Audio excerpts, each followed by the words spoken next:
Hello everyone, this is Anjali Tyagi and today I am going to explain the chapter The Thief's Story, which has been taken from the Footprints Without Feet book of class 10th. So first of all, let's know about the author. Ruskin Bond, who was born on 19th May 1934, is an Indian author of British descent. He lives with his adopted family in Landore, Mussoorie in India. The Indian Council for Child Education has recognized his role in the growth of children's literature in India. He was awarded the Sahitya Akademi Award in 1992 for Our Trees Still Grow in Dehra, his novel in English. He was awarded the Padma Shri in 1999 and the Padma Bhushan in 2014. Before starting the chapter, let's discuss the difficult words and their meanings. Lean. Lean means thin. Flattery. Flattery means excessive and insincere praise. Modestly. Modestly means in an unassuming manner, without vanity or arrogance. Employers. A person or organization that employs people. Grunting means make a low, short guttural sound. Appealing, attractive or interesting. The story starts from the point where the two main characters of the story meet, Anil and the thief. The thief is the narrator of the story. The thief says that according to him, he was pretty good at stealing. Anil was watching a wrestling match when the chief approached him. Anil was a tall, lean, and an easygoing man of 25. The thief had not committed any theft in the past. The days as he did not get a chance, he thought that Anil would be a good man to steal things from. So he thought about getting comfortable with him. Then the thief commented on Anil that he looks like a wrestler himself. He said that to win his confidence by flattering him. To this, Anil replied that even thief looked like a wrestler, which offended him as he was very thin at that time.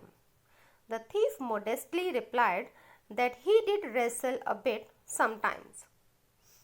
Anil asked his name and the narrator lied that his name was Hari Singh. The narrator used to change his name every month to escape from the police and his ex-employers. Then they started talking about well-oiled wrestlers whom they watched on the screen. The narrator did not have much to say as he did not know much about wrestling. Anil was leaving. The narrator again approached him, asking him that he wanted to work with him. The narrator approached him with the most appealing smile that he could. Anil told him that he wouldn't be able to pay him for his work. The next paragraph, before starting it, let's discuss the difficult words and their meanings. Misjudged. Misjudged means form a wrong opinion or conclusion about. Second, balcony. A platform enclosed by a wall or balustrade on the outside of a building with access from an upper floor window or door. Terrible. Terrible means extremely bad or serious. Next word is patted. Patted means touch quickly and gently with the flat of the hand.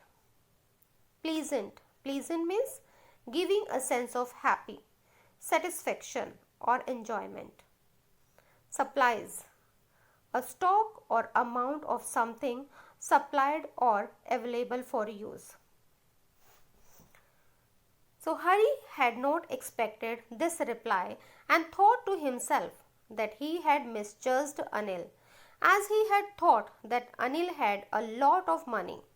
The narrator then asked if he could feed him, to which Anil instantly asked if Hari could cook. Hari lied again and said yes. Anil replied that Hari could cook. Then he could feed him. Both of them went to Anil's room, which was above the Jumna sweet shop. Anil also told Hari that he could sleep in balcony. The narrator said that he cooked must have been terrible, as Anil had to give it away to a stray dog. Then he told Hari to go and sleep, but Hari decided to stay for a while. Hari's smile was so appealing that Anil could not stop laughing, looking at him. After some time, Anil patted on Hari's head and told him that would teach him to cook. He also told how to write his name and told him that he would soon teach him to write sentences and add numbers. Hari was grateful for that Anil had planned, as he knew that there would be no limits to his work once he knew how to write. Hari enjoyed working for Anil. He used to make tea for him in the morning and then used to go out to buy groceries for the day. He would also keep 1 rupee in his pocket every day from the money that Anil used to give him for daily groceries. Anil knew that he took a rupee every day, but he didn't mind. He was fine with it. In this way, the first part of the chapter ends here. Next part of the chapter will be discussed in the another video. Thank you very much for listening.